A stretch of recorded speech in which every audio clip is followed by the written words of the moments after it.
Você vive em pé de guerra com as suas emoções, você não queria sentir raiva, você não queria sentir tristeza, você só queria ter alegria e felicidade na sua vida, quem não? Só que na prática não é assim. Hoje eu vou trazer para vocês algumas reflexões do livro da Susan David, chamado Agilidade Emocional. A Susan David é uma psicóloga sul-africana, premiada, de Harvard, e ela traz aqui algumas questões que atualizam e complementam bastante o que o Daniel Goleman vem fazendo nos seus diversos livros sobre inteligência emocional. Então vem comigo, meu nome é Jaqueline Sobral, eu sou especialista em comunicação e liderança. Vamos lá, eu estou aqui com o livro da Susan David no meu iPad, aqui com várias anotações, também fiz aqui no computador, e a ideia é que a gente tenha um bate-papo. Então vamos, sem pressa, tentar entender aqui algumas questões.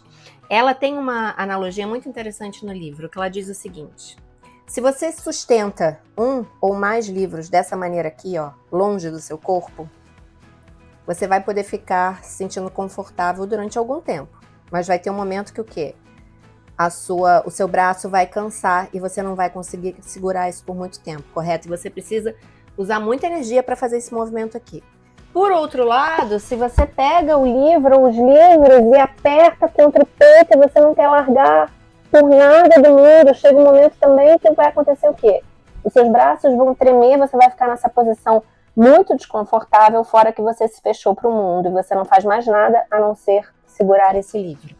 Essa é a maneira que ela usa para mostrar como muitas vezes nós reprimimos as nossas emoções, gastamos muita energia para mantê-las longe de nós, e existem os ruminadores que ficam ali tão imersos no que estão sentindo que vão criando a sua própria fogueira, só colocando lenha na fogueira, e aquelas emoções vão tomando conta da sua vida. E tem alguns pontos interessantes que ela traz aqui, né? Então, você se desgasta com intensas discussões de você com você mesmo. Então, você tem uma entrevista de emprego, você tem uma conversa difícil pela frente e você já fica ali, os seus pensamentos, eles tomam conta do seu dia a dia, você não consegue mais ver nada na sua frente, você tá tomando café da manhã e você não sabe nem o que tá comendo, porque o tempo inteiro você já tá prevendo reações negativas da outra parte, as objeções e o que você vai responder, e você vai entrando nessa bola de neve, pensando nos piores cenários, e aquilo realmente se transforma na sua realidade naquele momento, porque a nossa mente, ela não tem capacidade de discernir entre o que é imaginação do que é a realidade. Então você, a partir desse momento, você já modificou a sua história e o que vai de fato acontecer naquela entrevista de emprego, naquela conversa difícil com o líder, numa tentativa de venda com o cliente, porque você já está ali imerso, né? E no meio disso tudo você fica no eu preciso, eu posso, eu não posso. Os pensamentos são muito fortes. E o que a Susan David diz, que é um primeiro alerta, que não é o seu pensamento que molda o seu comportamento. É você que escolhe que comportamento ter. Os seus pensamentos não têm tanta força. E aí ela diz, quem é que está no controle? O pensador ou os pensamentos? Então essa é uma das grandes reflexões que ela traz no livro em relação ao entendimento de que você precisa administrar a sua mente, não a sua mente te fazer de fantoche. E ela traz aqui, né, diante desse furacão de pensamentos, você deixa de ligar para aquele cliente porque você pensa assim, ela não vai querer comprar mesmo de mim. Você deixa de pedir uma oportunidade diferente no trabalho porque você já pensa, o meu líder, ele não presta atenção em mim, ele só gosta do fulano. E a partir desse momento você vai entrando no modo autossabotagem, porque você não tem o entendimento de que os seus pensamentos, eles não são obrigatoriamente 100% verdadeiros, verídicos. Tem muita coisa por trás daquilo que a gente tem o costume de pensar. E se não conseguimos dissociar o nosso comportamento do pensamento e das nossas emoções, a gente tem aí grandes desafios pela frente e muitas vezes você vai entrar num redemoinho sem fim, um ciclo vicioso. Um outro ponto que ela traz em relação ao pensamento é, às vezes, essa necessidade que as pessoas têm de provar que elas estão certas. Eu quero justiça. Eu prefiro ter razão a ter paz. E muitas famílias, muitos amigos passam anos sem se falar e depois param para pensar e falam: por que a gente tinha brigado mesmo? Porque as duas partes estão lá irredutíveis. E aí eu cito, ela não traz aqui, mas o método de negociação de Harvard fala justamente sobre a importância de separarmos os problemas das pessoas. E aí ela faz essa análise aqui de que o que vale realmente é você ter relações saudáveis, de você ficar com a paz de espírito. Aí a gente volta à frase: eu prefiro ter razão ou eu prefiro ter paz? Muitas vezes nós vamos ficar ali entranhados, sem sair do lugar, por conta desses pensamentos de justiça e de eu estou certo. E ela diz no livro, e esse é um ponto alto, que nós precisamos aceitar as nossas emoções. Vivemos durante muito tempo em pé de guerra com elas, a filosofia, a medicina, e hoje sabemos que o processo racional ele tem um cunho emocional muito forte. Então, assim, não é questão de como é que eu faço para não sentir mais raiva, como é que eu faço para não ter medo, para não ficar mais triste. Meu caro, minha cara, você vai ficar. Nós temos emoções diferentes ao longo de um dia. E hoje, como mãe de gêmeos, eu fico pensando muito isso no processo educacional. Seu filho está com raiva, você vai brigar com seu filho porque ele está com raiva? Não, você vai ensinar a seu filho que quando ele está com raiva, ele não pode bater nas pessoas. Mas é genuíno ele ter raiva. Hoje a gente vive socialmente, as pessoas falam assim: ah, eu meio que senti raiva. Não, amor, você sentiu raiva, você sentiu medo. O medo, ele é protetivo. Ele foi constituído dentro do nosso sistema neurológico justamente para nos avisar de um potencial predador, né, de uma situação desconfortável, de uma situação que sim apresenta perigo. Então a gente precisa o quê? Aceitar as emoções. E ela diz: quanto mais você luta com as suas emoções, mais você se afunda. E ela traz uma diferença, ela diz que existem os ruminadores e os reprimidos. Eu faço uma adaptação, eu digo que há pessoas que tendem a ruminar e há pessoas que tendem a reprimir. O reprimido, nas palavras da Susan David, é aquela pessoa que coloca tudo para debaixo do tapete. Não! Fulano terminou um relacionamento amoroso comigo, quer saber? Eu vou sair para beber, eu vou para festa, eu não tô nem aí, eu já tô pronta para outra. Ah, eu perdi o meu emprego. Isso daí é bobeira. Daqui a pouco vem outro. Eu não tô aqui nessa vida para perder meu tempo ficando frustrada. Esses são os ruminadores. Claro que em alguns momentos da vida a gente vai precisar fazer isso mesmo. Você tá numa reunião importante, você recebe uma notícia ruim pelo WhatsApp, você esperava uma boa notícia, um fechamento de um acordo, aquilo não vem, você tá no meio de uma reunião, não vai dar para prestar atenção nessa emoção. Você vai ter que reprimir. Só que depois você vai ter que entrar em contato, ou deveria entrar.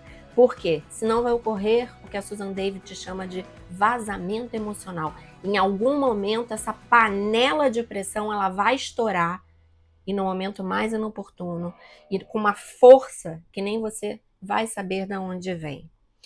Por outro lado, quem rumina põe lenha na fogueira. O ruminador, ele se abraça, lembram? Ele se abraça com aquela emoção e ele fica com ela ali o tempo todo, revivendo as cenas do último capítulo, se questionando o que ele poderia ter dito para melhorar aquela situação, o que a outra pessoa podia ter falado. Se o fulano tivesse dito desta forma, eu então poderia ter agido de outra maneira. E aquilo fica em looping na sua cabeça. Você já montou 5 roteiros diferentes para filmes que vão estrelar em Hollywood e não vai dar certo, não vai funcionar, porque aquilo já passou. E a Susan David diz que o ruminador, ele ainda tem uma vantagem sobre o reprimidor. Porque o ruminador, pelo menos, ele entra em contato com a emoção. O problema é que ele exagera. E a Susan também diz algo que é essencial. A preocupação é quando você pensa em relação ao futuro. Nossa, acho que hoje a nuvem tem nuvem escura aqui no céu, eu acho que vai chover, acho melhor eu levar um casaco. Isso é uma preocupação. Então ela tem como objetivo evitar um desconforto num futuro próximo ou num futuro mais longínquo. O ruminador, ele tá preso no passado. Não vai adiantar nada. Então, fazendo aqui uma analogia, eu tô fazendo um curso Maternidade Plena, da Ivana, eu sempre esqueço o sobrenome dela, e ela traz uma coisa muito interessante para as mães. Ela diz, ok, onde nasce uma mãe, nasce uma culpa. Tá, mas a culpa em si não vai te levar para lugar absolutamente nenhum. Foca na causa da sua culpa e pensa o que você pode fazer diferente a partir de agora. Então, assim, não carrega a sua culpa a esmo, à toa, porque a culpa em si, ela não vai te levar para caminho algum. E um outro ponto interessante aqui que ela fala, ela chama, os psicólogos, ela diz, chamam de regras de exibição, que existe o livro das regras tácitas a respeito das emoções e de como os homens e as mulheres deveriam reagir a elas. Então, homens não choram. Gente, é por isso que a gente está com tanto problema hoje na vida. Os homens, eles não aprenderam a lidar com as emoções. Uma vez, a primeira babá dos meus filhos, eu peguei ela falando isso para um dos meninos. Fulano, tá chorando por quê? Menino não chora. Eu falei, volta aqui, vamos conversar. Todo mundo chora e deveria chorar porque é uma maneira de se regular emocionalmente. E aqui não é o lugar de demonstrar que você tá com raiva. Você tá com raiva, você não está sendo profissional. Peraí, a pessoa, ela tem o direito legítimo de sentir raiva. O que ela não tem o direito legítimo é de agredir alguém, é de gritar para alguém ou com alguém, de sair esbofeteando as pessoas, de xingar os outros no trânsito. Isso não tem o direito. Mas a raiva, ela vai existir. Então, fazendo analogia com criança, você vai virar pro teu filho que tá com raiva e vai dizer, vai pro quarto. Só volta de lá com um sorriso no rosto, hein? Você tá aprendendo ou tá ensinando ao seu filho a reprimir as emoções, quando a gente precisa aceitá-las. Eu sei que parece, né? Você pode estar se perguntando assim, nossa, mas no papel ou no vídeo é muito fácil. Não, é difícil, porque nós não fomos ensinados desde o início. Só que eu posso te afirmar com toda a certeza do mundo, para que você trabalhe a sua comunicação, para que você tenha uma comunicação assertiva, para que você consiga os seus resultados, seja que você quer, seja no campo profissional ou no campo pessoal, você vai ter que aprender a lidar com as suas emoções. Não existe outra maneira. Porque se você resolve que não vai lidar com elas, você tem um gasto energético ainda maior e a conta chega em algum dia. Né? E aqui a Susan, ela fala também de como a gente se esforça para chegar, atingir a tal da felicidade. E a felicidade, ela tá sempre à frente, é sempre a cenourinha. Então, assim, não, eu vou para uma festa hoje, eu vou para o Natal em família, eu quero que seja um dia feliz, eu quero que seja um dia tranquilo, eu não vou brigar com aquele meu tio, eu não vou dar ouvidos àquela pessoa que fala tal coisa, normalmente vai ser tudo lindo, que nem aquela campanha que eu vi nas redes sociais. E aí você coloca a tua expectativa aqui em cima. E aí você colocar a expectativa aqui em cima é já garantir a frustração aqui de baixo. Não estou dizendo para você saia de casa sem expectativa nenhuma, isso não existe. Você minimamente precisa acordar de dia, acordou. Você deve pelo menos ter a expectativa de que você vai ter um dia tranquilo. Mas administre as suas expectativas. Então, a Susan David, no livro, ela fala, em resumo, correr atrás da felicidade pode ser tão autodestrutivo quanto a repressão e a ruminação. E aí me lembrou, eu sou formada em Grey's Anatomy, já vi várias vezes, e tem um episódio da Meredith, a protagonista, que ela tá fazendo terapia há algum tempo e depois ela some, ela foge da psicóloga. E aí a psicóloga encontra ela no elevador, porque ela trabalha no hospital, no mesmo hospital que a Meredith, e aí ela fala, cadê você? Você sumiu das sessões? Ela fala, não preciso mais fazer terapia não, eu tô feliz. E aí a psicóloga segura a porta do elevador e fala, mas quem disse que a terapia é para fazer você feliz? A terapia é para te ensinar a lidar com as suas emoções, sejam elas quais forem. É sobre isso que a gente está falando. Um outro ponto que eu vou trazer aqui para vocês, quer ver? Eu sublinhei aqui. Nossos sentimentos primitivos podem ser os mensageiros que precisamos para nos ensinar coisas a respeito de nós mesmos e podem encorajar lampejos de importantes orientações na vida. A tua emoção é uma informação do seu corpo. Quando você sente alegria, quando você sente tristeza, quando você sente raiva, quando você sente medo, o teu corpo está te trazendo uma informação. Você chega num ambiente em que você não conhece ninguém, né? Um ambiente corporativo, e você começa a sentir medo. Por que você está sentindo medo? Porque aquele evento é importante? Porque alguém te olhou de uma maneira agressiva? Às vezes você não sabe, mas a tua emoção chega na frente, a tua emoção te avisa. Então é um alerta importante você conhecer as suas próprias emoções. Isso é fundamental. Aí aqui ela fala até da inveja, né, sobre a inveja. Além da raiva, também conhecida como a ira, a inveja é um dos outros 7 pecados capitais. Na verdade, a inveja pode ser um forte motivador, mais forte até mesmo do que a admiração, para nos conduzir ao autoaperfeiçoamento. Você não sente inveja? Claro, você é um ser de luz iluminado, mega iluminado. Gente, você olha para alguém, você queria estar naquele lugar, você queria ter aquilo que a pessoa tem, seja um bem físico, seja uma competência, aquilo vai te mover de alguma maneira. Não sei por que a câmera modificou a iluminação, não sei. Continuaremos aqui firmes e fortes, tá? Eu já vou concluir aqui. Então prestem atenção nas suas emoções. E para terminar, o que a Susan David traz? Precisamos olhar de frente para as emoções. E o que significa isso? Você precisa prestar atenção às suas emoções dentro do contexto atual em que elas surgem e a partir da sua história de vida, porque isso também vai ser determinante de por que você se sente mais rejeitado ou rejeitada, por que você se sente mais frustrado ou frustrada, ou porque você, quando vai aquela alegria esfuziante, você não consegue fazer outra coisa a não ser ficar pulando. E aí você acaba se frustrando muitas vezes, porque... Peraí, pronto. Não sei se melhorou.